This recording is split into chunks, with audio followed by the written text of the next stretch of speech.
Welcome to Drive Time. Rob Weingarten, Jenna Lane. Jenna, we're only halfway through the college football season. There's already 7 job vacancies, 2 of them popping up in the state of Florida this weekend.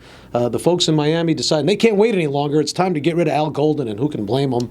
Exactly. I mean, 58-0, a loss to Clemson like that. Now, we knew Clemson was going to be the front runner in the ACC this year, but with a quarterback like Brad Kaaya, and I've talked around to some folks that, really are entrenched in college football as well, even some NFL scouts, they think Brad Kaaya is the real deal. This program should have been a lot better.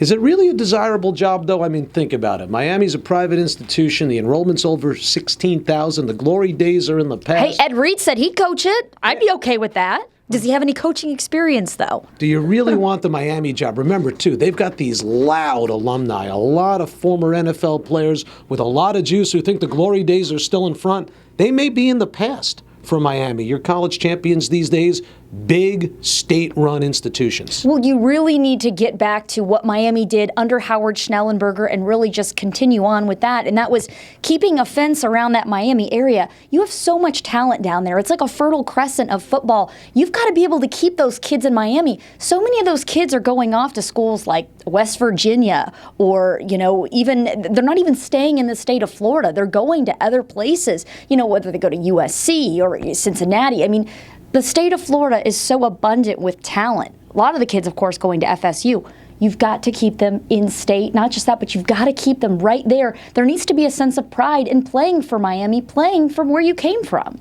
Now, names you've heard so far, Ed Reed, Greg Schiano, I don't know why. A little success at Rutgers doesn't mean you're leading anybody to a national championship. And Butch Davis, and of course he's already had success at Miami, so that would make the alumni base happy. Charlie Strong's name keeps coming up. He's got enough problems in Texas. I don't think he wants the Miami problems. Well, they're going to have to buy out his contract as well. Even though he's had some problems there, they still would have to buy out his contract. Well, Texas might be a better job, though. I don't think Charlie Strong has come and scratched that one from the list. Although he would recruit the state of Florida extremely well.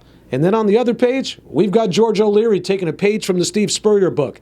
Time to get out of UCF, let one of my assistants audition for the job. And what are we hearing in Orlando? I'll tell you what, it might not sound as far-fetched as people think, but Jim Leavitt. Actually, I mean, that's just one of the names, former USF head coach. He's in a defensive coordinator role right now, but, you look at it, and I don't know how it would sit with USF alums. Well, how it would sit with UCF, I should say, because that's the real question there. But it's intriguing nonetheless. I like the pick because also Gene Chizik too. You've heard that name pop up. Look, Leavitt knows how to recruit Florida. You saw how he built a program at USF. And he's a defensive guy, too. Think about UCF for a minute. They gave George O'Leary a second chance, and look how that paid off for him. And Jim Leavitt, that's a guy that deserves a second chance. Excellent point on giving somebody a second chance. It really did pay off for UCF with George O'Leary. It's still so hard for me, though, to wrap my mind around the fact that just 2 short seasons ago, not even 2 full seasons ago, this team won a BCS bowl game over Baylor. And now they're 0-8. What the heck happened? Yeah, I'll tell you one thing. We're at this point of the season. If you asked me 2 months ago if Steve Spurrier, George O'Leary, and Al Golden were all not working and I still had a job, never would have believed it.